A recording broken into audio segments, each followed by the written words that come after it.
Hello everyone, this is the how-to tutorial for using the observation tool. I am logged in as a test dummy so that I can show you the information, but this is the fellow login. The fellow will start by selecting observation and click add observation background. This information below will not be here for most of you because you're new. This is what you're going to see for future observations. For now, you click on the observation. The pertinent information that's about you is there. You may have to select a different date for the observation, and then of course select the time. So you would click the minute, the hour, the minute, and whether or not it's AM or PM, and set it. And then the next one, the same. I guess I should do 2:15 PM, and then set. The other information should all be whatever was assigned to you. It shouldn't change, but if you need to make the change, feel free to make that change. Inside of the planning for observation space is where you would ask your recruiter or your mentor to look for blah, blah, blah, or let you know about something. And then you click Save Observation Background. Now, this option is appearing here. Just so you know, you are using version 2 of the observation tool because yours is different than what we used last year. It's showing you the coach is pending, the mentor is pending their observation, and that it's also pending your reflection. The plus sign is where you're going to enter your reflection. But before you do that, you'll need to upload your lesson plan. So let's say you have a lesson plan. I'm just going to upload that document and click upload. And now your document will be there in that view here. When you're done, you click on finished, and it comes back here, and you will see that there's a document available for viewing. Anybody can come in and view it. You click on the magnifying or the binoculars. You click on the binoculars, and then you can download the document for viewing purposes. So for the fellow to come in and give their reflection, they would click the plus sign. All the information that you took and that you can remember in terms of notes from that day, you would put up here in this space about your classroom settings and whatnot. For each of these bits of information, students used a variety of means. That blue text is now entered as information. So here's the information. Multiple forms of representation allow students to use, blah, blah, blah. A variety of implies at least 2 different means were used. So what you're going to want to say is, did you have 2? Yes, I used, and tell us what different means of representation did you use for your lesson. Maybe you had manipulatives for the kids to use, or maybe you drew a graph, whatever that might be. You would list that here, and then you would select, I was approaching, whatever you believe you were in that category. And then you go to the next section, so connections with the next criteria. In the next criteria, you click on the eye, it gives you all this information, boom, now you have the information that you're going to put here to help support whatever you selected in this category.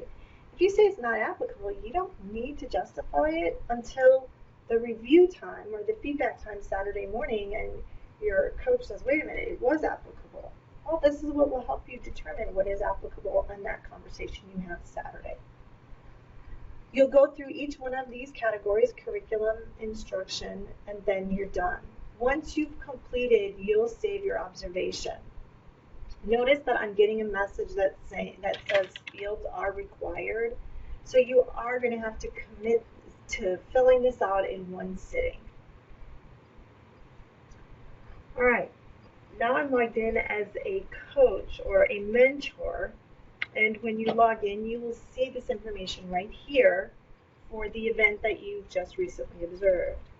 You'll click on your plus sign if you're the mentor, or if you're the coach, you'll click on it in that column there. Oh, sorry, let me clarify here. You'll be able to go in through the file management and be able to access that file just like I showed for the fellows. I won't repeat that step. But here you'll see what it is that they're planning for the observation, what they need, their pre-planning. understanding what they need for you to review or look for. If you took your notes in a Word document, you can copy them directly and paste it in here. If you took them as a paper and pen, you'll have to transfer them into this space. You two will have the same criterion in which to judge the fellow in terms of the observation. You will have the same criteria as well for explaining how well the fellow did in that particular criteria. Again, the information is available to you. You'll explicitly detail what it was the fellow did. Now, some of this stuff you'll be able to get right from your notes and your comments. Copy and paste it right in here. And then, of course, you will select some sort of a, whether the fellow is approached or effective or not applicable or the information is missing. Missing means they should have done it but did not do anything in that regard.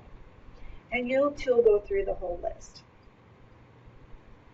You'll save your work, and then on Saturday, we'll pretend this was the day that I put in here for August 27th.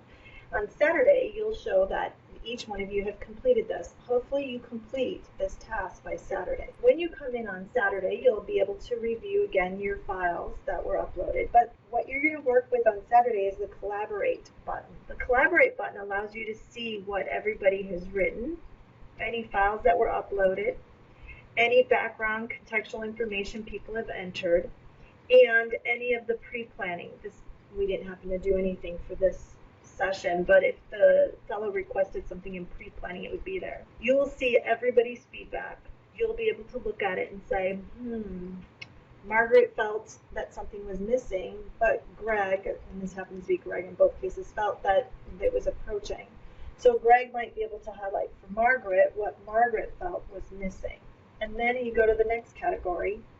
Margaret felt it was effective, but Greg said, Greg the coach said, oh, you're just approaching, and then Greg the mentor said it's not applicable. So hopefully we don't have that wide a disparity of comments, but if you do, that's when you have your discussion. At the bottom of each category is an area for you to comment. So for example, if we look at this one, approaching, missing, and effective, this person might say, oops, I'm sorry, I didn't see it, but it has been confirmed that it happened, or now I recollect this happened from that conversation. And you put this information here, whatever that might be in your conversation. And then you go to the next category. When you go to the next category, you'll be able to have the same conversation about that feedback and then enter your comment. When you are all done, only one person, by the way, will fill this out on that day. You can all have it open so you could see it, but only one person will enter their comment. And that person is either going to be the coach or the mentor. It's not going to be the fellow. So the coach or the mentor enter their comments, and then they are going to certify observation has been completed. Once they do that, then we get the message saying, okay, all the steps of this observation have been filed. Hopefully that explains everything. It's not too complex, but if there are any questions or concerns, please don't hesitate to email me. Thank you.